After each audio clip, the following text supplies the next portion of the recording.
Hey guys, welcome to another episode of Deleted Scenes. Julien. James. We're gonna talk about a little bit because this I'm gonna call this Marvel month for now. No lie. Usually Marvel month was May after Avengers, the very first one, but because they're pushing it back into April now, we're gonna just call this Marvel month.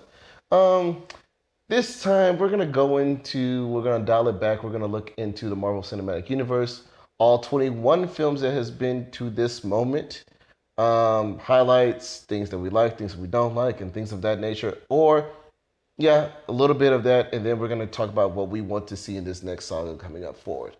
Um, First off, James, yeah, I'm going to start with you. What were some of your biggest moments that you enjoyed so far in this particular story or this saga for? Oof. So some of my favorite things, going back to the very beginning, once you first started seeing characters cross over from movie to movie, Yeah. that's probably, I think, something I love in comic books, something I love in like TV shows and movies.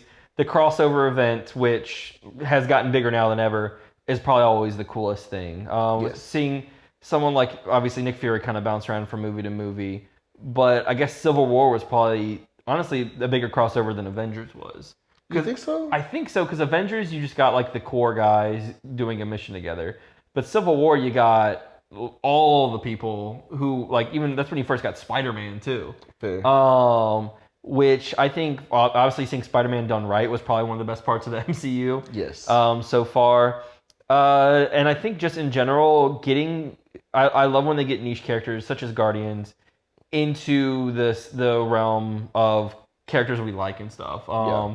That's something I would love to see from even like DC, for example, would be characters like Booster Gold or Blue Beetle, who are characters who comic book Or the fans know. question, yes. Yeah, like people fan favorites that are not well known. I love seeing them getting introduced and done well. And I think one of the best things they did in general, even though some people are like, I know the biggest gripe some people have with something like Thor Ragnarok is it's kind of a rip of the style It's of Guardians Guardians. Volume 3 with a buttercup. But I think the idea of the space movies having that kind of style and flair I think is It's fantastic. fantastic. I agree. I wholeheartedly agree. I was gonna say, for me, the biggest highlights as of now is like, for instance, I'm not gonna do the biggest mummy yet. I'm gonna talk about like how I was anticipating having like Black Panther or Blade show up, but unfortunately Blade is not in the MCU. But now that we have Black Panther, we're able to see how big of a cultural phenomenon Black Panther could be. That's what I was gonna say. I love, like I said, I've read the comics. I know who everybody was, and to see all of them put it in together was just amazing. Again, still have my gripes that you killed all three of his most arguable best They did villains, that a but lot. whatever. That's besides the point.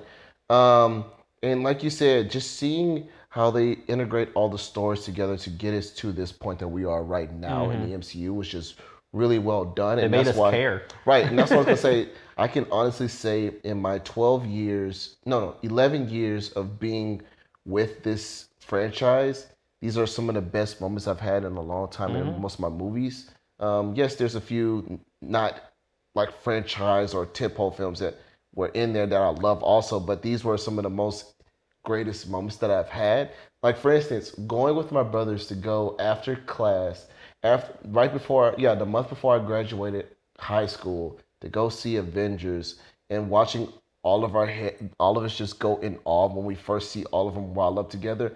And the best moment for me, or one of my highlight moments, is when Mark Ruffalo comes in a little bike and he's walking in front of the big Chitauri monster, and not Sean, I'm not Chris. Yeah, Chris Evans says, Banner, I think it's time for you to get mad. And he said, that's the secret, Cap. Yeah.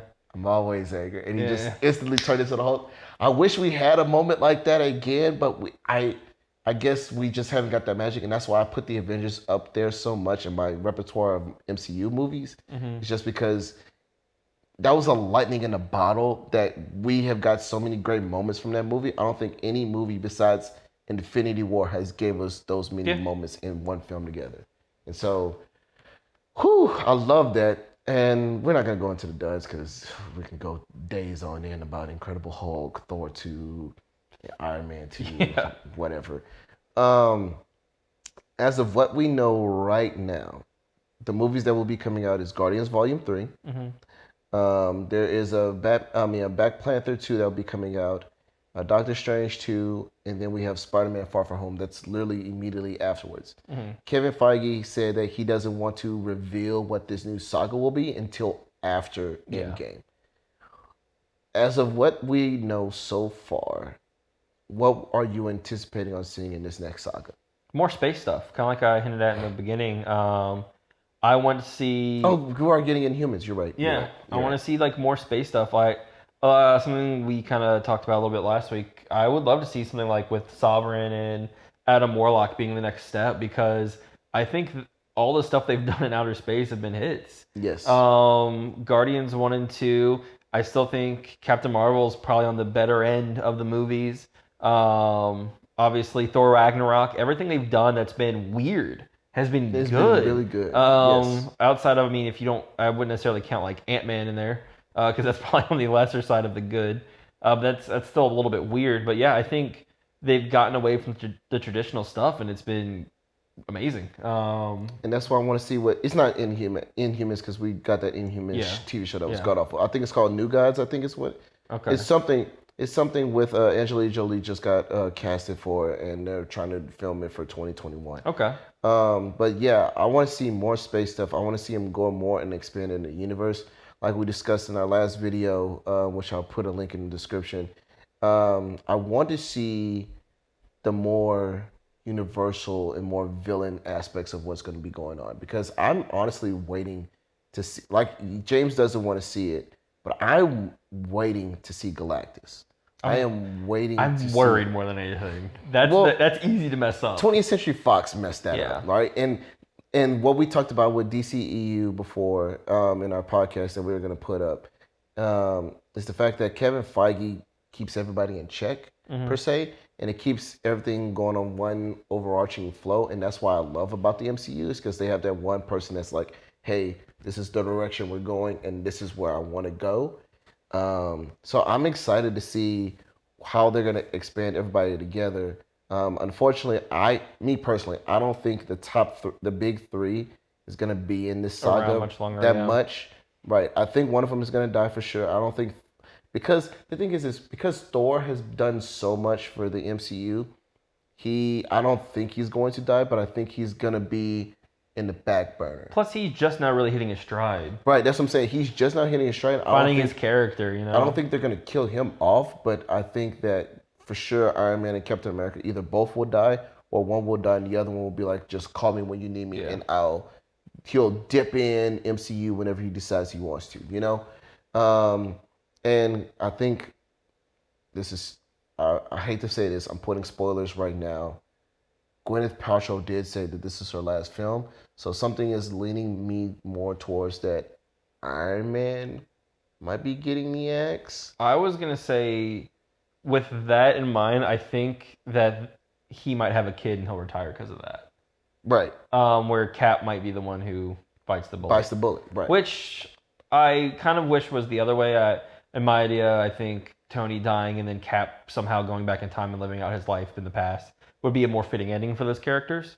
That said, as far as the Galactus things goes, if this does go a space route, I think that's the safest way you can get Galactus done, where weird is okay. I can't imagine Galactus fighting on Earth.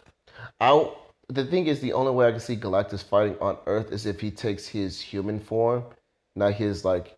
But in a way that's just redoing Ego the Living Planet to me.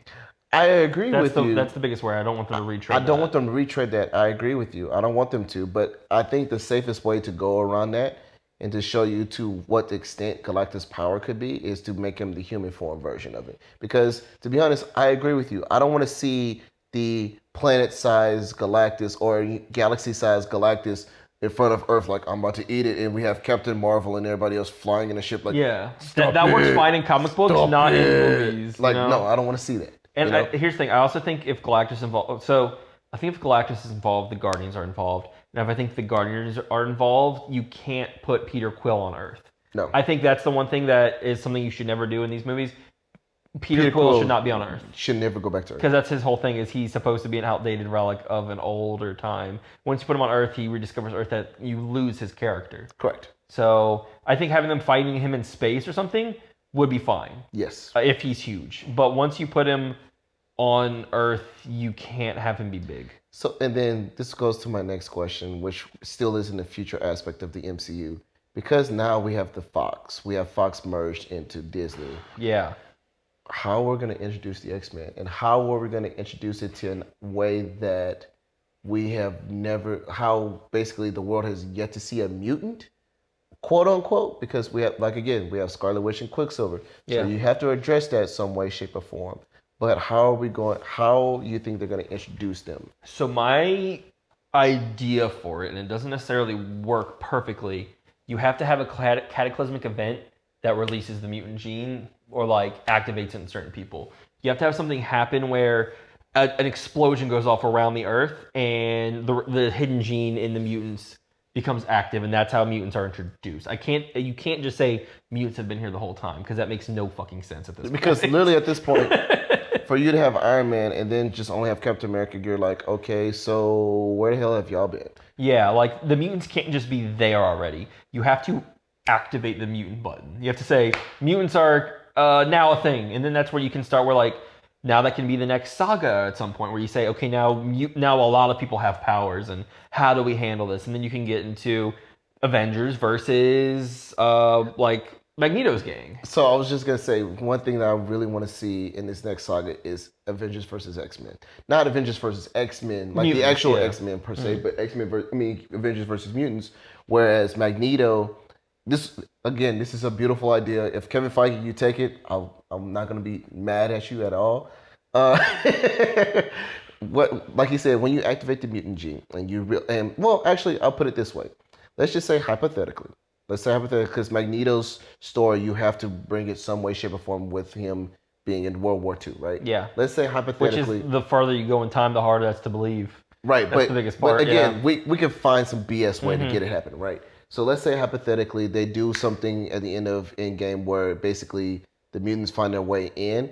What I want to see happen is in one of the Avengers movies later in this saga is that they realize that basically Magneto is like, all right, cool, we hit the mutants, but you know who we need to really show that we can uphold against? The Avengers. The Avengers. Yeah. And Magneto goes against to show his power. And literally, if you get Captain America in it, just hypothetically, right? You get Captain America in it, try to show him, you just do. You take his he tries to throw the shield at him, and Magneto's like, this cute little frisbee, that's cute, throws it right back at him.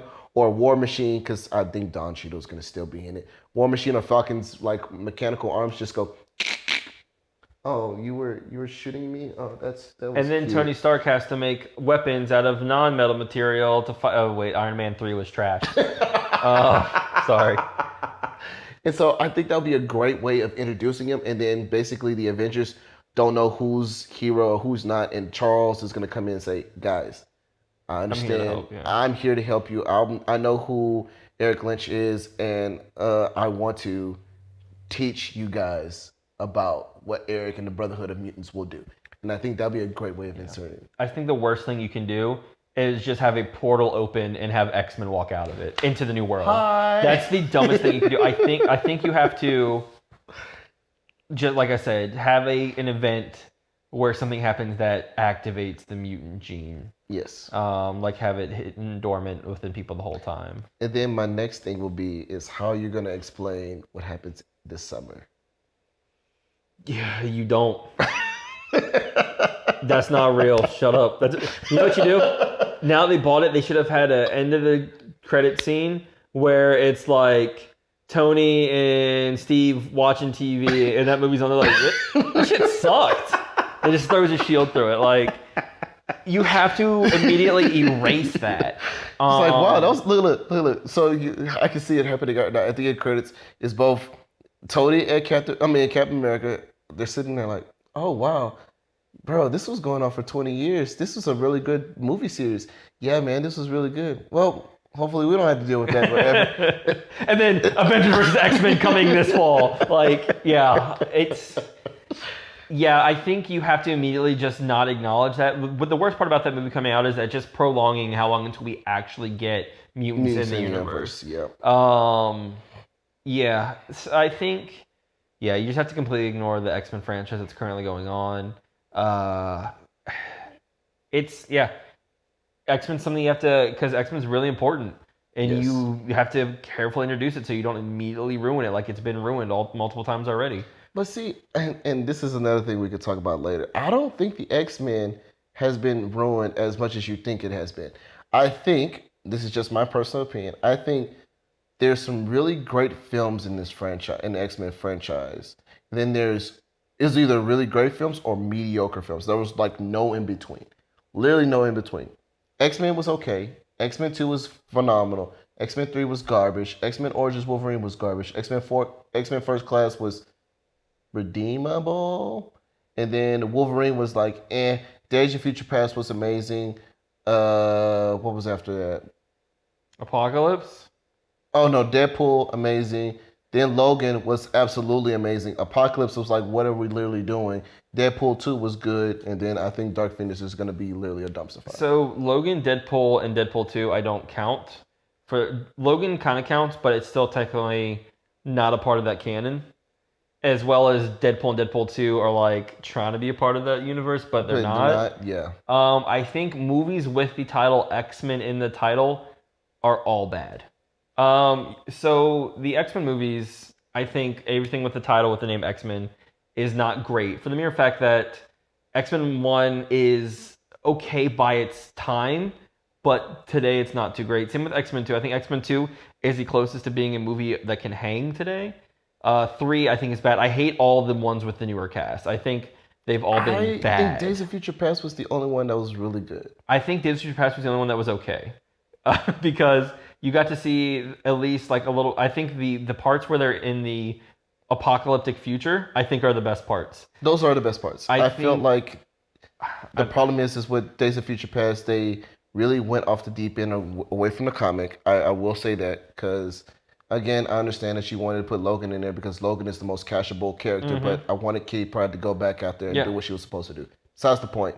But you're right. In the newer versions of it, the only really parts I liked about Days of Future Past with the new cast was when they went to DC and the first time that they tried to stop Trask. That was the only 2 times I enjoyed it. Yeah. And I will say, and I know a lot of, this is more me being me. I know a lot of people like First Class. I think First Class is probably one of the worst 3 of them all. It was passable. It was a very passable movie. And like we talked about before, we never said it on Stage 3. James really does not like the way that Charles lost his legs. Jeez, man. The master of magnetism would reflect bullets into his best friend instead of stop them. I was making the joke, like, if someone shoot me here and I'm like, haha, bullets going this way into Julien. Oh, no! Like, I think most of the characters are horrible. Yes. Kevin Bacon's villain kind of sucked. It did suck. Emma Frost is in that movie, I think? Yeah, Emma Frost was in it. Yeah, that movie sucked, dude.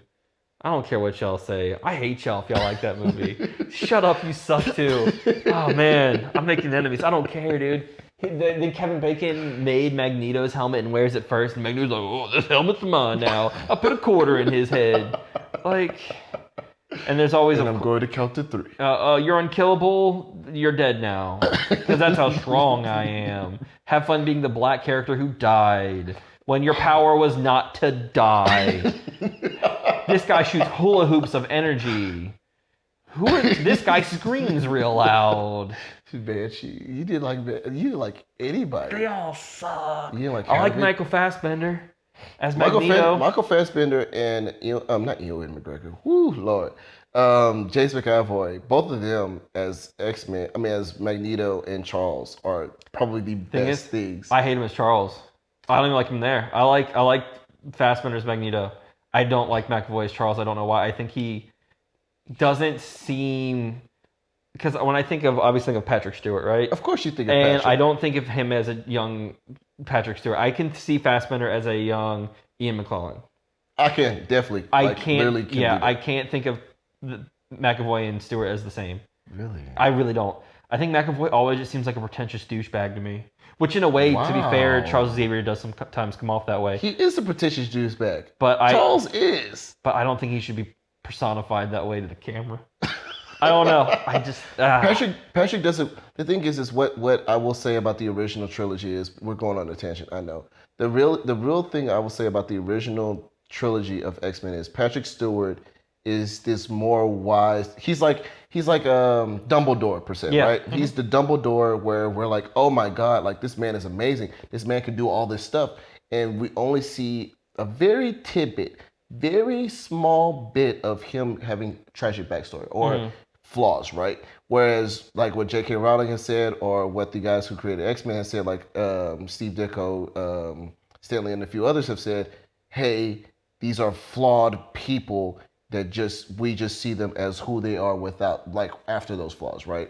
And I felt like with McAvoy, and this is what I like about him, is he's not the Charles that we know yet, but he's trying to become that Charles. And I felt like Dark Phoenix, after the end of Dark Phoenix, we were going to get the Patrick Stewart Charles that we were looking for. The problem is like 5 movies deep. that's my biggest problem. We're 4 movies in and we're like, why the fuck am I just now getting this Patrick Stewart Charles? You know? And here's the thing, he always just comes off as whiny, not wise. He's always like, Yeah. oh, Magneto, don't go. Please be friends. Oh, no. I'm going to control you. I shouldn't have done that, but I did. I don't know. He doesn't ever come off as a leader to me, like the way Charles should. Fair. But this is talking about the good part of Marvel movies.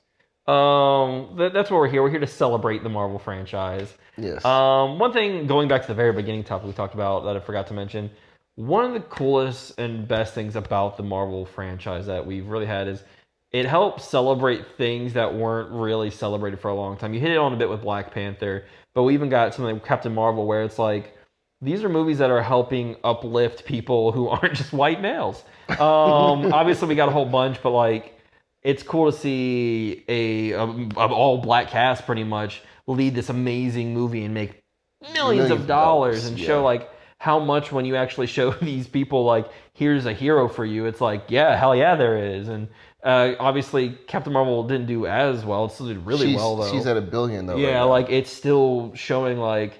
You don't need just these white male casted superhero movies to make money. Like you can put these people who haven't gotten a chance to be the superhero leads into these positions, and it'll do gangbusters. And I think that's awesome to see. So, and that's why I'm excited to see what they're gonna do now.